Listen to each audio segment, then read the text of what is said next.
ورحمۃ اللہ وبرکاتہ۔ سامعین کرام، جیسا کہ پچھلی ویڈیو میں بتایا گیا کہ کسی مسلمان بندے کے دل میں خوشی پیدا کرنا، اس کو خوش کرنا، اس کے چہرے پر مسکراہٹ لانا کتنا بڑا عمل ہے، اور ٹھیک اسی طرح کسی مسلمان بندے کے دل میں اپنے لیے برے تاثرات پیدا کرنا، اسے نقصان پہنچانا، اسے تکلیف دینا،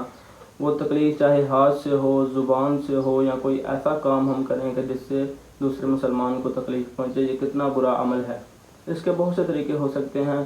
کہ راستے میں رکاوٹ پیدا کر دینا، گاڑی کھڑی کر دینا، اور بھی بہت سے اس کے طریقے ہیں، لیکن آج کل جو حالیہ مشکلات چل رہی ہیں کہ ایک مسلمان کی دوسرے مسلمان پر، وہ میں بیان کروں گا۔ تو سب بھائیوں کو اس بات کا علم ہے، انٹرنیٹ یوز کرتے ہیں، کہ ایک خبر بہت زیادہ چل رہی ہے کہ آج کل گندم کی کٹائی ہے، تو کٹائی کے بعد ایک مشین لگتی ہے تھریشر، تو لوگ تھریشر کا منہ جو ہے نا سڑک کی طرف کر دیتے ہیں یا آبادی کی طرف کر دیتے ہیں، جس سے مٹی نکلتی ہے۔ اس مٹی کے طبی لحاظ سے بھی بہت سے نقصانات ہیں،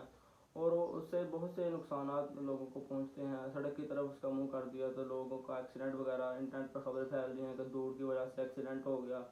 تو لوگوں کے تکلیف پہنچانے کے یہ بہت سے طریقے ہیں۔ تو اگر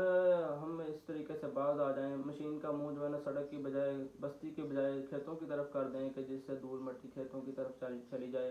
سڑکوں کی طرف نہ جائے، جانے میں ہمیں اس چیز کا پتہ ہی نہ لگے کہ ہم کسی مسلمان کو تکلیف پہنچا رہے ہیں۔ تو یہ ایک میسیج تھا جو آپ تک پہنچانا تھا، تو لہٰذا اس چیز سے گریز کریں۔ جو کسان بھائی ہیں وہ اس چیز کا خیال رکھیں کہ یار مشین کا منہ جو ہے نا کھیتوں کی طرف کر دیں، بستی کی طرف یا سڑک کی طرف نہ کریں، اس سے بہت سے نقصانات ہو سکتے ہیں۔ اللہ آپ کو جزائے خیر دے، آمین۔